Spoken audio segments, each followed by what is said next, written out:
tema de hoje é a Revolução Industrial e as mudanças na sociedade. A gente vai falar um pouquinho sobre as mudanças na sociedade a partir das transformações da Revolução Industrial que vão impactar na nossa vida e que vão impactar na nossa sociedade também como um todo. Para a gente falar um pouquinho sobre a Revolução Industrial, a gente tem que pensar primeiro esses 5 objetos. O que eles têm em comum? O carro, o notebook, a garrafa, a lâmpada, a geladeira, todos são comercializados, mas que antes são industrializados. A industrialização nada mais é então do que esse processo de transformar as necessidades a partir de uma grande escala, para que se possa ser vendido muito mais. A gente percebe que as relações do capital se afunilaram e se transformaram tanto que as coisas são produzidas com cada vez mais rapidez, mas com muito mais fluxo, com muito mais gente comprando e consumindo cada vez mais. Dentro dessa conjuntura, como a gente pode investigar esse início do capitalismo?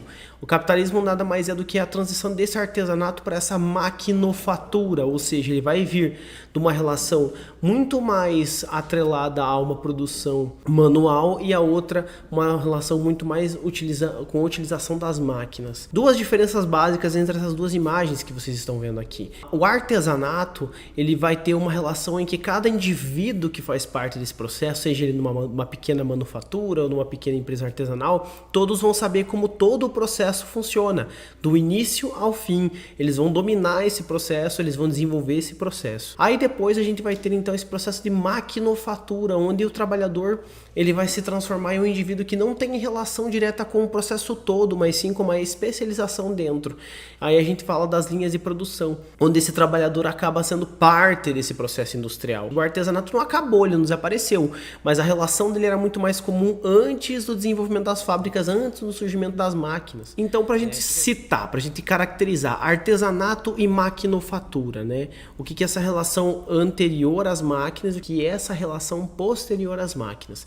Então, antes do surgimento das fábricas, o artesanato vai ser o principal modo de organização do processo produtivo. As mercadorias vão ser confeccionadas por artesãos.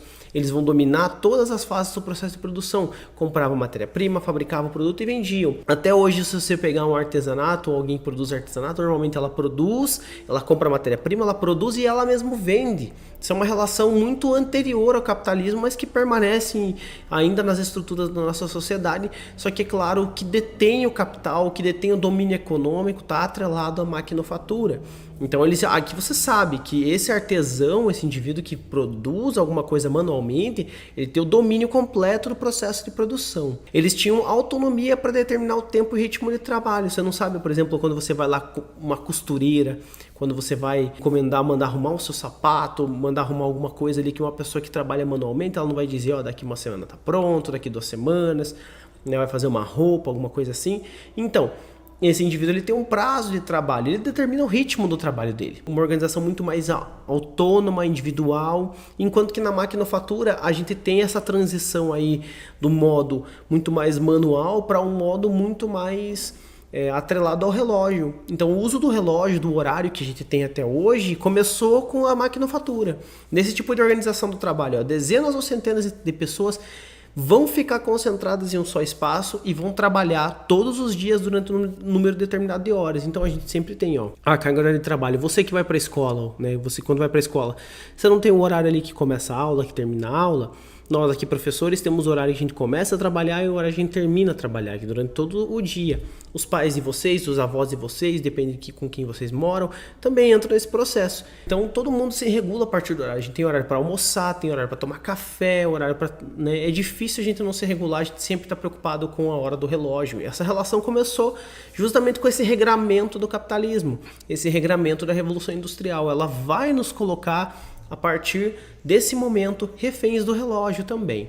Nesse momento vai entrar em cena ali um novo personagem. A gente vai entrar no dualismo do patrão que mantém os funcionários encarregados de vigiar os trabalhadores. O patrão contrata um funcionário, esse funcionário ali vai ser o encarregado dos demais funcionários e ele vai fazer o trabalho de regular quem está trabalhando, quem não está, cuidar do horário, cuidar do rendimento. Eles deixam de conhecer todas as etapas de produção de determinada mercadoria, já que as tarefas foram divididas em etapas e cada pessoa executava apenas uma parte do processo de fabricação em troca de um salário fixo. Então esse salário fixo vai ser essa renda que vai ser gerada a partir dessa relação econômica e social que vai ter do capitalismo. Vai dar origem ao que a gente chama depois burguês e proletário. Esse salário fixo vai ser uma coisa que pode ser semanal, pode ser mensal, mas que vai estar atrelada à vida do trabalhador, que vai moldar a vida dele. Assim como as indústrias vão moldar as cidades, a nossa vida vai ser moldada a partir também da aquisição de um salário ou da venda na nossa mão de obra de trabalho. Por isso a gente tem essa transição aqui. Aqui de um lado a gente tem uma moça fazendo, né, a partir do seu tear,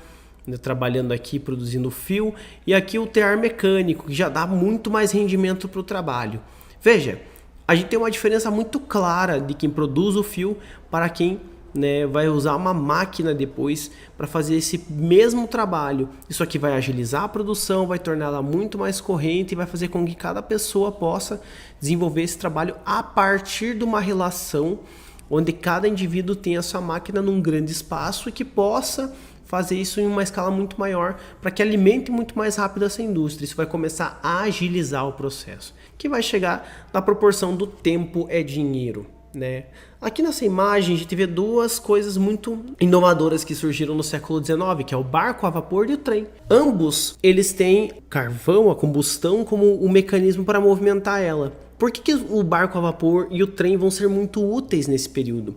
O barco a vapor ele vai ser um elemento, assim como o trem, que vai agilizar o transporte de mercadorias. A fábrica tinha esse consciente, ela começou a produzir mais, então ela precisa mandar mais, então eles começaram a vender cada vez mais, a mandar para cada vez mais longe. A partir dessa relação onde ele atingiu lugares mais distantes, agora ele vai ter o uso do trem e o uso do barco como algo atrelado então a essa cultura econômica, essa cultura social, vai dinamizar o processo comercial. Quanto antes eu mandar, antes eu vou lucrar. Quanto mais rápido eu fizer esse trabalho, mais rápido eu vou ter um retorno desse serviço. É por isso que o trem e o barco vão ser muito importantes. Dá pra gente colocar em perspectiva com a Guerra do Contestado. O trem ali abaixo parece muito a Maria Fumaça. A Maria Fumaça vai ser o que vai abrir as portas da industrialização aqui na região do Contestado. A construção do trilho vai atrair muitos trabalhadores. Esses trabalhadores vão se estabelecer aqui. Vai começar a mudar a paisagem, né? A gente vai ter exploração da madeira. Você também vai expulsar os moradores originais daqui. Quando você expulsa eles daqui, você traz novos moradores, que são os imigrantes europeus. Vão se estabelecer.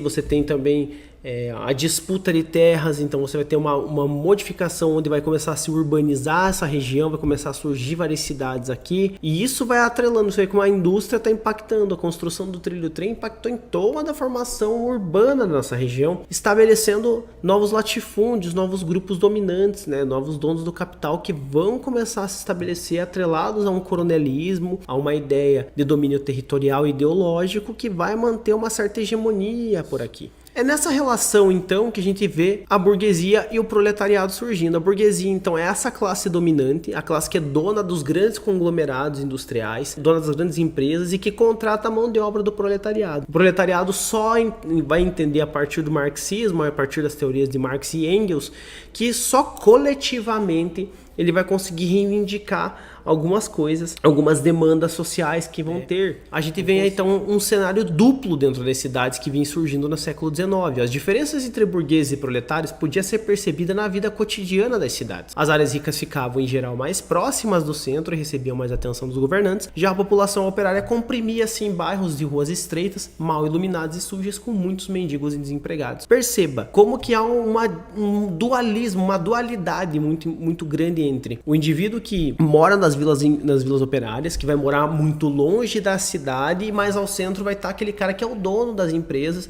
mas que vai ter um lugar muito mais limpo, muito mais organizado. Pode perceber como a paisagem das cidades é assim, os bairros mais periféricos, mais longe do centro, esses bairros que vão estar ao longe vão ser muito menos vistos, muito menos observados, muito menos cuidados do que os bairros mais ao centro. Pode perceber que muitas vezes lá no bairro você não tem o asfalto na sua rua e tudo mais, mas o centro é bonito, o centro está organizado, o centro está sendo cuidado. Então o pessoal que mora na periferia muitas vezes é atrelado a esse operário, é atrelado a esse indivíduo que está nas camadas mais baixas da sociedade. Historicamente falando é isso, né? A gente tem tem essa proporção, essa periferia sendo vista de uma forma inferiorizada por essa cultura hegemônica burguesa que a gente tem. E aí, pensando nisso, pessoal, eu trouxe uma frase do Friedrich Engels, que era o parceiro intelectual do Marx. Eles vão fazer um raciocínio a partir do livro A Situação da Classe Trabalhadora na Inglaterra, que coloca da seguinte maneira: mas no que diz respeito à massa dos operários, o estado de miséria e insegurança é hoje tão grave quanto antes, se não mais grave. O East End de Londres é um pântano. East End é, no caso, a parte da região mais periférica. Cada vez maior de miséria e desespero, de fome nos períodos de desemprego e de degradação física e moral quando há trabalho. Tanto Marx quanto Engels vão defender a tese de que o trabalhador precisa ter uma organização social suficiente para que ele possa viver de uma forma